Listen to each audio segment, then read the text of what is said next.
Hey gamers, I'm the ultimate fusion accident. I'm the bone-chilling sounds of the Reaper's chains, Speedy. And I am thou art I, and thou art a 10-foot giant penis in a chariot? What the fuck? Welcome to RPGaymer Season 4, Episode 9, a podcast about the Persona series. Nailed it. That was a baller. That was a baller one. You didn't lie.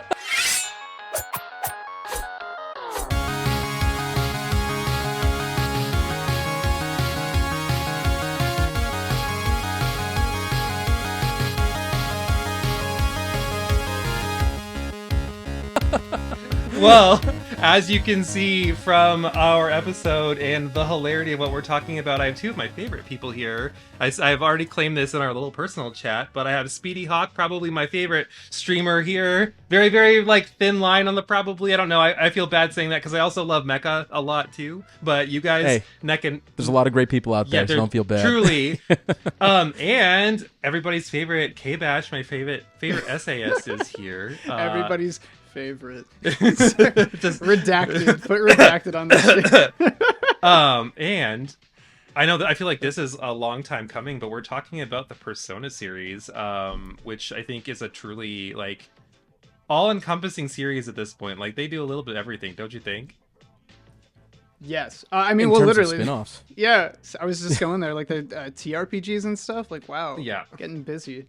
Dancing all night. Games I should have played. Well, little Jack Frost from Devil Summoner wants to know from you guys, just to kind of get us started out. If you had to pick a chariot, sorry, not chariot. Fuck. If you had to pick an Arcana, thank you. Words hard. Which one are you taking? I'll start. Hey, Okay. I think I like the Emperor Arcana. I kind of relate with a lot of the Emperor characters, so I'm going with Emperor. Absolutely. That's I picked Emperor as well, just for that Yeah. exact reason. I thought looking into them, it was really cool that there's a lot of duality in some of the things that a lot of those characters go to, and I really appreciated that. So yeah, I was Emperor too. What about you, KBash? Shoot, man, I went with the Temperance card, which is a bit weird, because I'm looking over the list, I don't know what to pick here. And it's going to get needlessly existential because we go from hanged man, death, etc. And I'm like, how are these related to me? But temperance is a great example. Right now in my current life, I'm trying to move into a healthier place, mindset-wise, body-wise. And it's that's the entire card about let life wash over you, take things as they come and be open to changing things. And not to be unfunny, it's just actually true. I love Deep Bash. No, you gotta take it there, bro. That's what For you real. do, literally. That's good. That's right. good.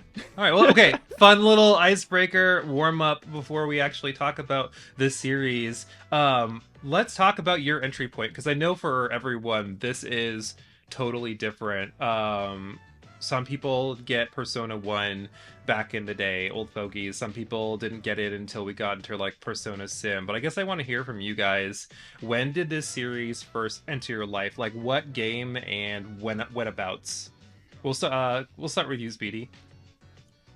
Sure. So, before we started, I told Patrick that I'm really not someone you want on this podcast because I've only played 3, 4, and 5. Which, hey, no, you are fine. You are fine. Yeah. I am what every SMT fan hates. I've never touched an SMT game, but I started with Persona 4. I was in high school, so it was probably 2009. Okay. And I had a friend launch, who was... right? I think it was a couple years after. I don't remember when it came out in the States, but I had a friend in high school who was super into JRPGs, and he showed me Persona 4, and I was like, oh, this is cool. Can I borrow this? I borrowed it, played it a bunch. So that was my entry point. Sure. And then after that, I went back, played 3. I played the fighting game before 3. The fighting game got me into 3. And then it just went from there, yeah. Not bad. Yeah. Well, shoot. In my case, I just got into it for YouTube because I had to. Because that sounds stupid, but when I started Patreon, I put up all these goals, and one of them was Persona. Mm-hmm. Oh, they're all in the Personas, and then I did. I think that was 2 years ago or something. Yeah, I was watching your videos Yeah. this morning. I wouldn't feel so bad. I mean, if you don't know, you don't know. You know what I mean? Especially Right. for a content creator, I feel like you are just so whatever the next thing that you want to tackle. And Yes. I know you will go through full series, so sometimes it's hard Yeah. to play games for enjoyment. So I get it. Yeah. Yeah. Well, that's my big issue, honestly, because like I do feel like also a bit of like apprehension being on the podcast because my run is often like what you did was impure, like you did it for the money, and also like you had to sit there and play them so you couldn't enjoy them over time. I blasted P5 I think in Royal in 22 days, just sitting every single day doing it, and oh my god, and it sucked. And it's not that the game's bad. The experience was bad because I fucking did it wrong. Like, that's not how you play that game. Well, since the loading screen says take your time, man. it literally tells you to take breaks. Exactly. Oh, let me tell you, being a content creator now, like a video game content creator, really sucks the fucking joy out of doing some of these things. Like, I'll be like, oh, no one watches my streams, so I don't know. I worry about it. But like, I'll be like, oh, I have to play Resident Evil 4 Remake on stream. Like, I can't play this on my own. And then I'll look at have my list. I'm like, well, that'd be a really good streaming game too. And I'm now like, I don't enjoy games anymore. I don't want to do this. I'm gonna go back to teaching. It'll happen. I'm sorry. No, and I think you're fine. Like, I think like you said, everybody has their entry point. I jumped in at 3 in college when it came out. I got the fuck made fun of out of me for playing it because everyone like I feel like there was acceptable JRPGs like Final Fantasy, and then like Persona 3 was a completely different thing, especially with the tracks. Like, a lot of people didn't get it. So in college, like. I will always stay true to what I enjoy, but that's when I jumped in. And then honestly, Speedy, I'm a 3-4-5 guy too. Like, I have tried 1, I didn't like it, and access to 2 is so rough. Like, I know 2 is 2 parts. I know what happens in them. Like, I've read about them. I've watched KBash's great videos on them and whatnot. But don't feel bad. Like, I think a lot of people are 3-4-5, and like that's where the bulk of the good conversation is at this point because it's the most relevant. So you're fine. I just know they get a lot of negative feelings. Like the hardcore SMT / early Persona fans are like, oh, these people, like, they just jumped on the bandwagon. It's I just didn't want that to be the impression. I feel like those are the same people that probably overlap into the Fire Emblem fan base, the ones that like to complain about everything. So yeah, no, I'm used to it from that. Yeah. Well, so we've talked about like our entry points and whatnot, and like what we've all like jumped in on. I guess what joy does Persona bring for you, and what do you think it means to the world at this point? Because like Persona 3 really being that first like Japanese culture experience, really like not holding back, not thinking of a game like this really making its way in America because it's just full Japan, but now it's just like really well accepted. What do you think it means to the world? If I may have a speech. Sorry.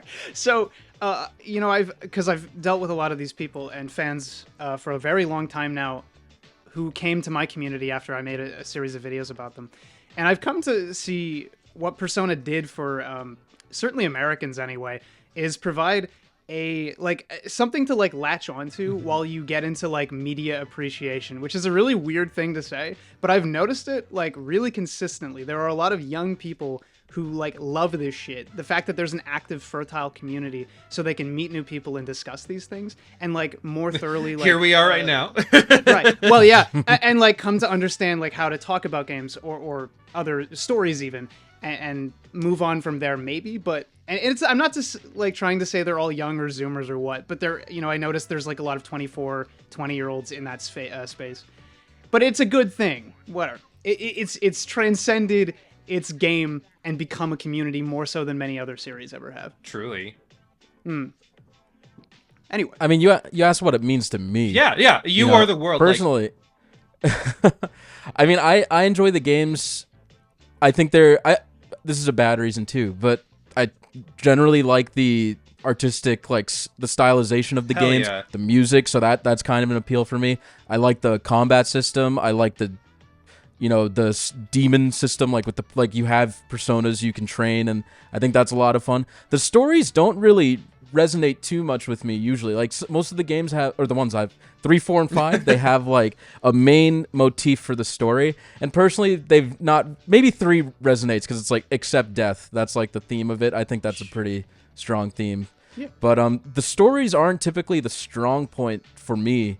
And it's mostly like I enjoy the characters, the gameplay, and the style of them. That's why I think I have invested into the series so much. Yeah. I think that's that's still really well said, and I love the different angle on like the joy you get out of it and the honesty of it too. I honestly feel like I have a better grasp of, and not like it's a great representation, but just like I have no idea what Japanese culture was like, and I feel like this has given me little snippets of Japanese life, whether that's like diligence or food or like what the locales might look like or activities that like teens would be doing.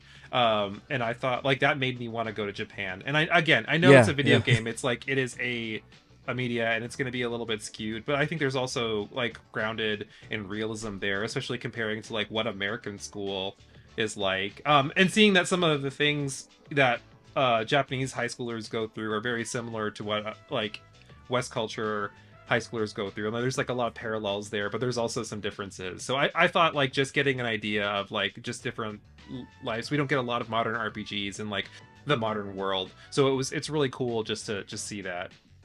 That's also a great point, yeah.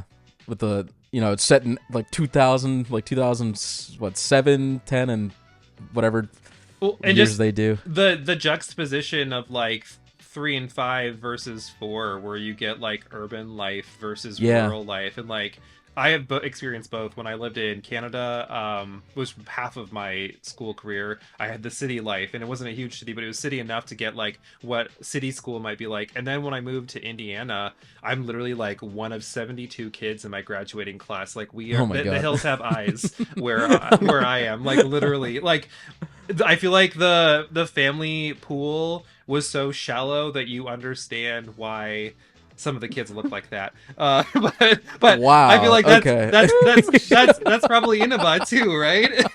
I don't know, America. Sure, nice I don't know, America. I mean, yeah, Inaba does have some of the weirdest characters in the series. I like that. But like it's so different. Like the cultures are different, and I feel like that's kind of cool too. It's cool seeing a game where you go from what you think like city life. Most games are city life, and then you get like country life, and that's just something cool to be able to relate to as well. So yeah. Inbreeding. What a gig. What a relatable topic. What a relatable topic. Well, we're actually shifting our podcast to talk about that now, which is why Speedy's here. No. So what is, if you had to pick a word to describe this series, like a single word, as close as possible. If you have to get a few in there, I think that's fine. What word do you think describes the series as a whole? And I feel like this obviously is going to be different for all of us with such an expansive series. So, yeah. I'm also going to snipe this one.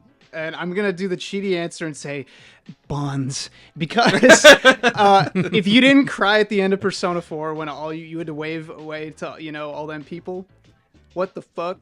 Sorry, not to be rude. Persona is so fascinating for like letting you actually engage with other like facsimiles of humanity, right? Like friends, etc. Especially if you don't have friends, like that's great. I love that they're doing a social service in a JRPG. But genuinely though, like by the ends of those games, you were like weeping, even if you didn't care about like this or that plot point, because it's like the enormity of that togetherness finally like is like eroding because you're leaving. Every time, it's brutal. Not in the original 2, mind you, or 3 if you want to be pedantic, but seriously, those 3 other games at the tail end, holy god, so good. Yeah. My answer is going to be shallow. That's fine. I think the best way to is stylish. Like I just think it's a stylish 3, 4, 5, very stylish series. I don't think I can name any other series that has the style that Persona has into everything. Like my husband plays games because of style, because he does a lot of design work and whatnot, and that is a pull for him. Like he probably he wouldn't play Persona because he doesn't really like RPGs for the narrative. He would play it to see all of the style. So like again, like I don't think it's a shallow answer. I think it's a great answer because it's like well, no, seriously, style is substance as well, and like artists did put insane amounts of time into that stuff. And they're like the forefront of like modern graphic design in RPGs, period. Like it's incredible what they do. Oh god. Yeah, even with the originals, like 3 and 4, like on the PS2, like back then, like I was kind of blown back by the UI. I was like, oh my god. Yeah. So So I think my answer might be like a little shallow too, and I'm gonna say immersion. And some of it is partly what you're saying, KBash, where I think like literally throwing yourself into that culture and that narrative and like experiencing it, but also the immersion of so many different aspects of other gaming. Like Persona is kind of Pokemon, but it's kind of like a life sim, you know, but also we have some personas that are Etrian Odyssey. We have some personas that are akin to like some of your fighters like Street Fighter. So I think like it really is this like now crux series where you're seeing it tied in with so many different things, and I think that in some ways can be really good and in some ways that can be really bad, and we'll probably talk about both of those as the conversation goes. So I brought up how Persona has been influenced kind of by other games and like what I just said, but do you see other ways that Persona might be influencing other games? And it doesn't necessarily have to be, I know this for a fact, but do you kind of see other games trickling into this? Well, this kind of seems like what it is in Persona, and Persona is kind of one of the first like social sim RPGs. I mean, easiest answer of my life is Fire Emblem Three Houses. Like I think they completely took influence or inspiration from the Persona series with the whole calendar-based movement of time, and there was such a focus on the characters. And I remember when you were on for the Fire Emblem episode, like we literally talked about how I call the Persona emblem like that entry. Yeah, because they really, I think they wanted to appeal to that Persona market with Three Houses, and it worked. It was like the most successful Fire Emblem game out there, so I would say that. Yeah. I don't even have a good answer for this, unfortunately. Normally, this is would be where I'm like, yes, you can see the influences in Unicorn Overlord, but I'm not sure. That's the best answer right there is Three Houses, frankly. Like, obviously, yeah, people... Exactly. Like, people are taking note of its success, but, like, I don't know. There's also the question of, like, is Persona just genre soup? And it's like, but is that a bad thing? Oh, man. Sorry, I'm having, like, too many discourse ideas. But I think that's great. Like, I think genre soup is a good way to discuss something like...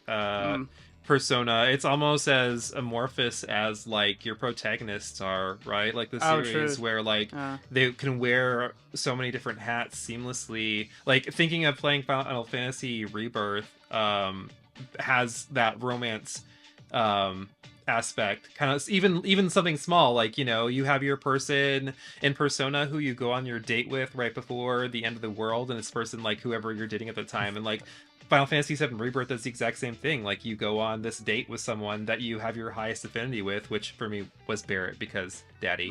But but like it's cool seeing those things. I feel like there's another game I saw that did something similar to the press battle system that Persona kind of does too, but I can't think of what it is now. And it's not an Atlas game. I know that. Okay, I just don't play enough modern releases these days. Good grief. I know you're so far behind. I might mail you my copy of Dragon Quest XI and be like, I'm giving this to you, so you have to do a video on it now, bitch.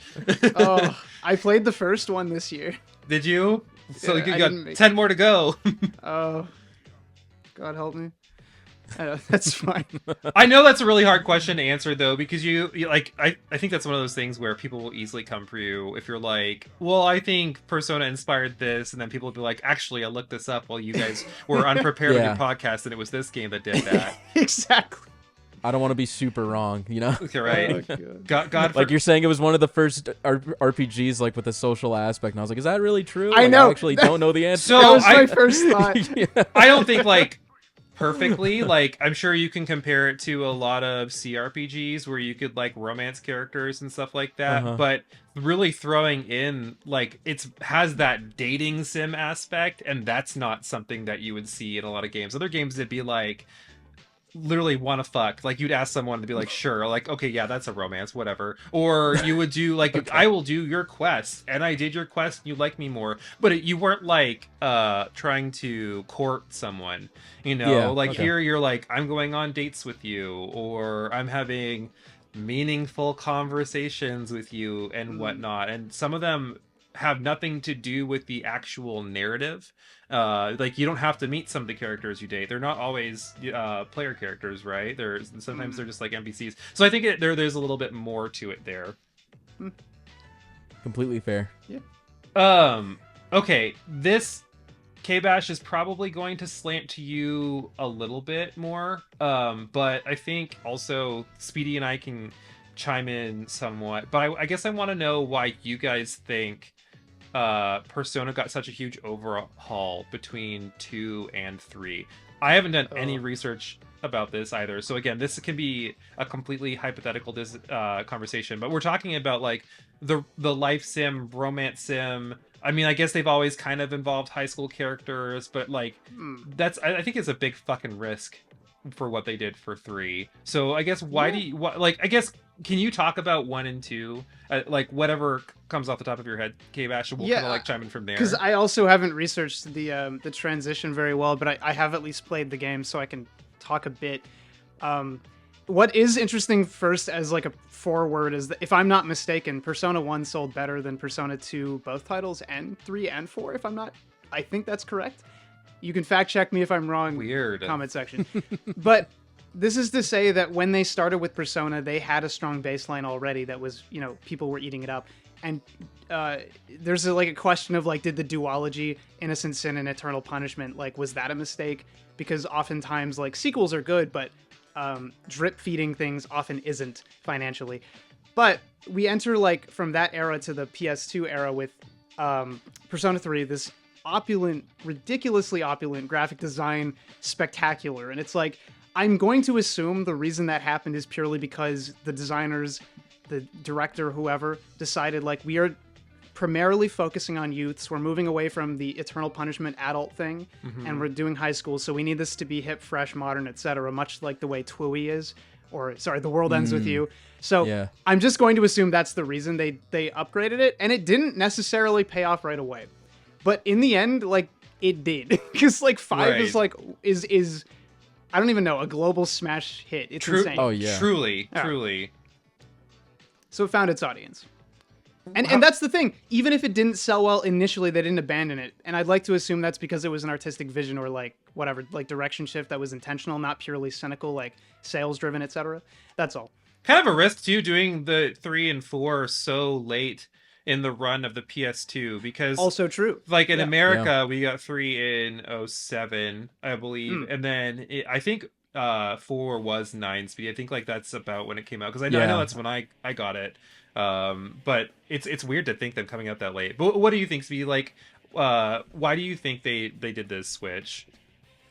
No, I think KBash had a really good point. I think they were trying to appeal to a younger audience. Sure. Like, Persona 3 main character, he always wears headphones listening to like hip hop / like rock music. So I don't know who worked on the game, like who the artistic director was between 2 and 3. They might have had a different person doing that. But I would just assume. I've seen footage of 2 and 1, so I know it's like a completely different style.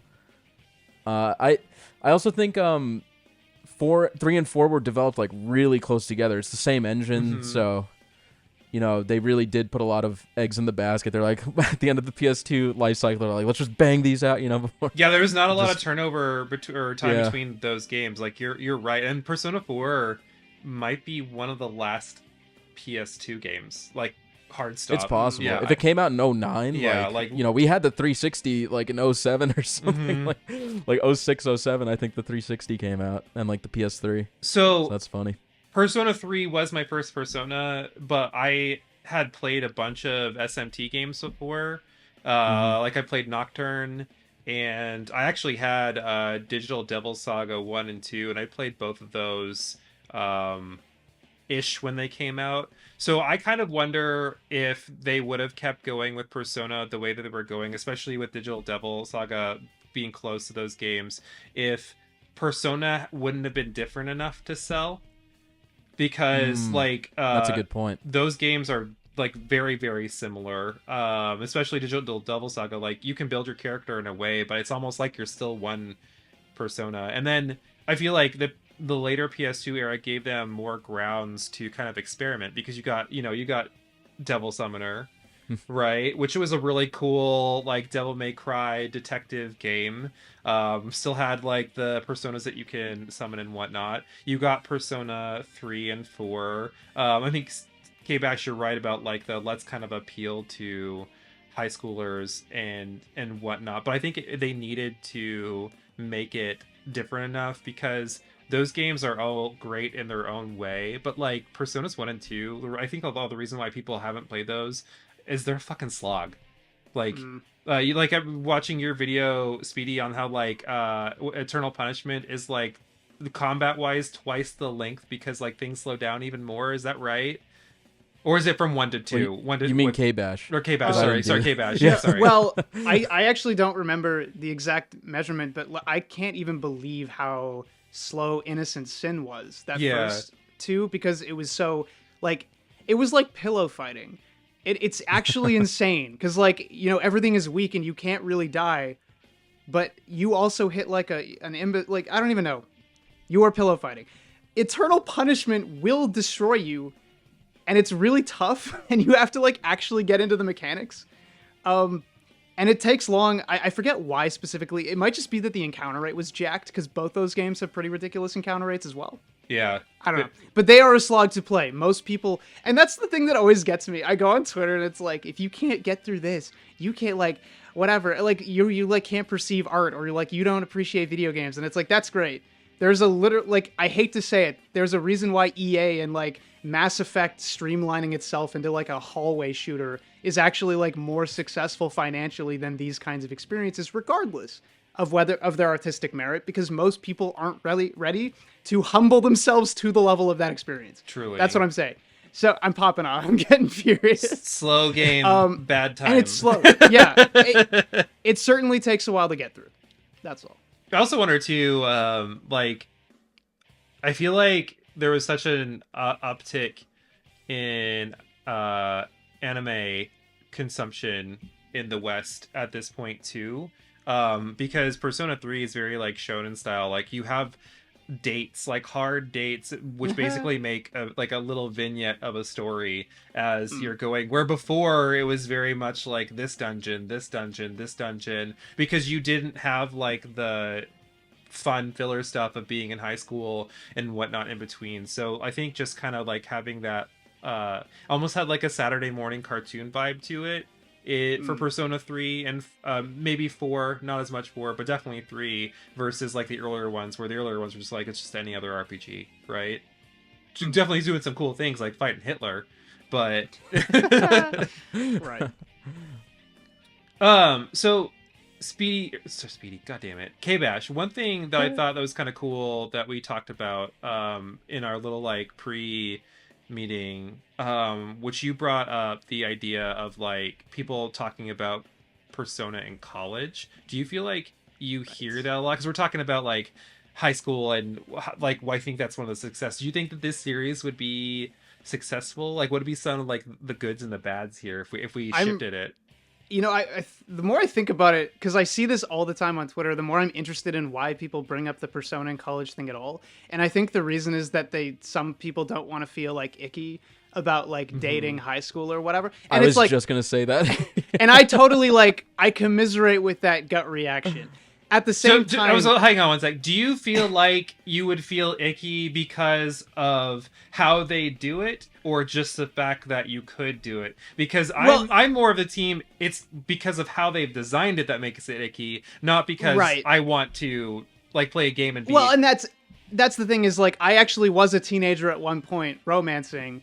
I know for a fact not everything is like whatever, like evil and uncharitable, and we have to look at everything as like the most... It's like an unhelpful way to look at media, to look at like some of the romances and be like, this is like death, because both characters are of age anyway, and it's not like you do anything really that bad in the first place, unless we get into some of the weirder shit in P3, but we're not going to talk about it. Oh no, we can talk about later. it. Yeah, well, we can later. Let's talk about it later. I know what you're talking about. But where the hell, what even was I with the point? Oh, college. It's weird to me that people then like want to age up, but then keep it within the school framework. I get why, but it's works. also like, Well, yeah, but I flash back to Eternal Punishment, where it's all adult characters minus Tatsuya, and that game whips in terms of character. I love them all for the most part, and that has like Persona is not divorced from the fact that they're not in school. Like Persona is still happening. There's still people becoming, like, figuring out who they are and working through their traumas, etc. So it is odd to me that people suggest college. Therefore, Sure. that's all. Yeah, actually, I'll leave it at that. I summed up the discourse. What are your thoughts, be like? Is this something that you would want to see, and like, could it work? How would it work? Or is this something they'd be like? It could work. I don't think it would make a big difference between college and high school. Like what KBash said was, I just think people like there's so much like husbando and waifuism in these like communities. So it's like when you look at the ages, it's like, oh, actually she's 17. It's like, oh, now I feel weird about calling her my waifu. It's like if she's 22, it's a little bit more socially acceptable to say that in America or in the West. So I feel like that's the only reason. I legitimately do not think it would make a functional difference if it was college or high school. Because the characters act more mature than your average high schooler, I would say. Anyway, they seem like they're young adults already. They can monologue. No conversation talks like no teenager talks like Naoto or or like Mitsuru. Yeah, exactly. Stuff. Yeah, they're Chies and Junpeis. Like let's be real. Yeah. So even into college, I guess I think it would be cool just because I like seeing something fresh. And I do like how 5 took the narrative very seriously for the first Phantom Thieves arc. Because it was a very gross thing, but it was also a very real thing with the coach. But I also understand that's very risky to do. But it's also a reality. And then kind of like what you guys are saying, like I think you kind of like subvert that stickiness if you go to them being actual adults, where like if you have something of that nature, it's not as icky, and you could probably write it to more authenticity there. It is interesting handling like subject matter that's heavier is more a matter of like how you do it than the fact that it is the subject matter. Well, you know that from being like you are also an English teacher, so like you know that. Yeah, that's all. It can be done. It could be done poorly. It could be done great. I will say this, and I always make this comparison, and neither of you probably watched this show, which is fine. But like, to me, Persona is Buffy the Vampire Slayer, and if you know, because it is very similar. You have this like Scooby Squad who is fighting monsters late at night, but they're also like dealing with the consequences of high school. And Buffy transitioned to college, and a lot of people will gripe about it, but I think it was pretty successful. I think it would be cool to see the aging of the series, because like, do you want to be playing Persona 8 and like you're still in high school? Because that personally I think would push us away from the series, right? Like I don't think you want to be like gamer for life. I'm always gonna be playing games, and I don't mind playing games with younger people. That's not a problem for me. But if it's always going to be the same thing, like I'm not saying we have to be like Persona 9 retirement home, but it would be cool. It'd be Just cool a bunch if of senior citizens. Yes. Could you God. Persona? My daughter won't call me. Jesus. Yeah, that would be the social link. Yeah. But oh no, I had an idea and it died. That would be the fucking flip side, because then you'd be romancing the high schooler on the online game, and you'd be like an 80-year-old woman. You'd be the problematic you'd be the problematic one. Oh man. That said, we're gonna age out of it anyway, regardless of where it goes. Just like, well, no, I can't say that. I aged out of Pokemon a little bit, and I didn't think that would ever happen because I was like on that dick, like not like holy fuck, I love Pokemon. But I don't play it at all anymore. I don't even look at it anymore. So, question for you, and this kind of goes with where I want to go with the conversation naturally too. Like, I think you did something good. I don't enjoy Pokemon as much because Pokemon doesn't seem like it respects its fan base, its consumer, whether that's like shoddy games or entries that no one's asking for. So earlier I talked about, it kind of seems like Persona is everywhere now, because we have dancing games, we have fighting games, we have tactics games, we have dungeon explorer games, all with the Persona umbrella. Do you think that Atlas is over milking the Persona series? Because like that's kind of how I I feel a little bit like Pokemon. Like, stop putting out games and give us good ones. What do you think, Speedy? Obviously, like I think, but there's I don't know how many gotcha crossovers have Joker in it at this point, but just like that, they know they have something marketable, so they're trying to get as much as they can out of it. They've done re-releases of the game since. I mean, I don't know how 2 worked out. 2 is just a sequel, right, with like the first and second parts. But like 3 had FES come out, and then it had Portable come out. Now they have Reload.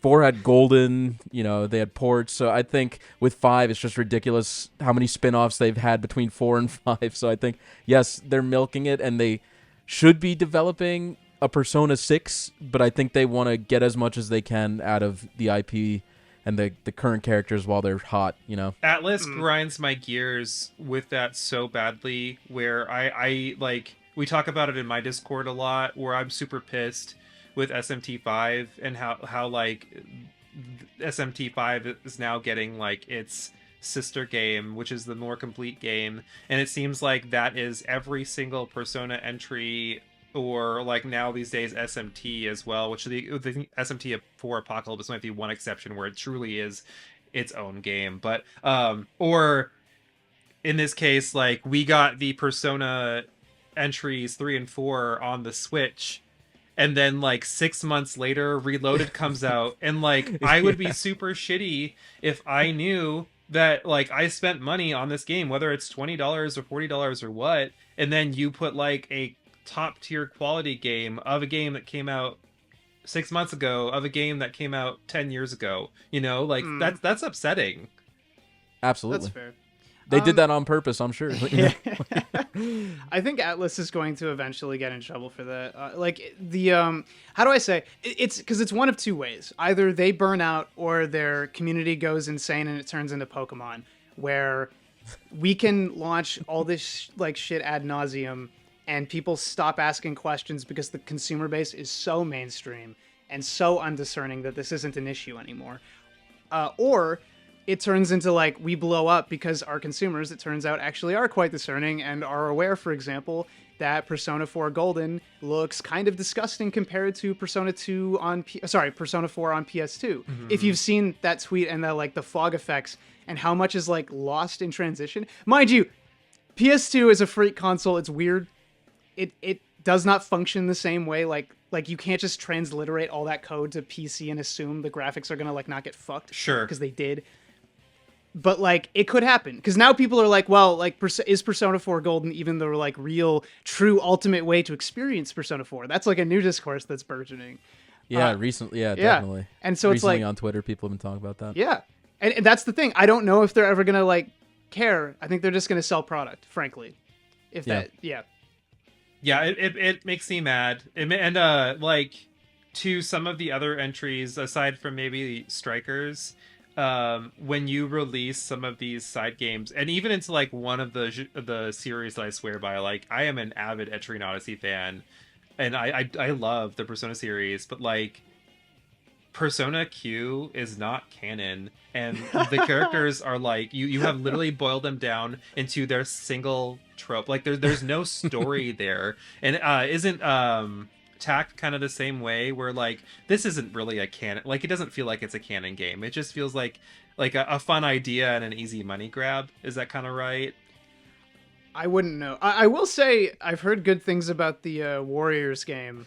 You know what I mean? That's Strikers. Yeah, I think that's like the one exception. You were saying Tactica? Yeah, Tactica. Yeah, I streamed Tactica, and honestly, like, it feels like the Persona 5 cast doesn't even need to be there, because the story is so focused on the original characters that are there. The story's awful until like the last 2 hours, right? Because it's just like, oh, we're here, like, the people here are being oppressed, let's free them. Oh, we're in a new zone, the people being oppressed are like, we need to free them, but they have different hats this time. It's literally the same model, just with like different hats on them. No. So the 5 characters being there is just being marketable. Exactly. The story is completely focused on the OCs. It's upsetting. Like, it's upsetting when you have like the core games, which are so strong, and then side games have the potential to be great in different series, but you have these, and like again, it's disrespecting me as a consumer in my time. Aside from the fighting games, like fighting games are fun. You know, I know you played Speedy, you played the fighting game, right? Quite a bit. Yep. Yeah. Like I think yeah, a good amount. I think that's fun because there is no story. Like that is just fan service, but it's pure. You know what I mean? There is a story. Okay. There is a story. There's a whole story mode in there. It's like actually really Yeah, important. just like Street Fighter has a great story mode, just like No, Tekken I'm has serious. a I'm great story serious. mode. Like, it's actually pretty important for 3. I did play those games and I do forget the story, but I do know the Boston accent will never leave my skull. Yeah. So, Labrys's accent. Good grief. Well, But yeah, no, I feel you. and that's our wrap on part 1 of this week's episode. We'll be back next week with part 2 so you can hear the rest of our gaming related shenanigans. Make sure you're subscribed wherever you're listening, YouTube, Spotify, or your favorite podcast app so you never miss an episode of RPGaymer.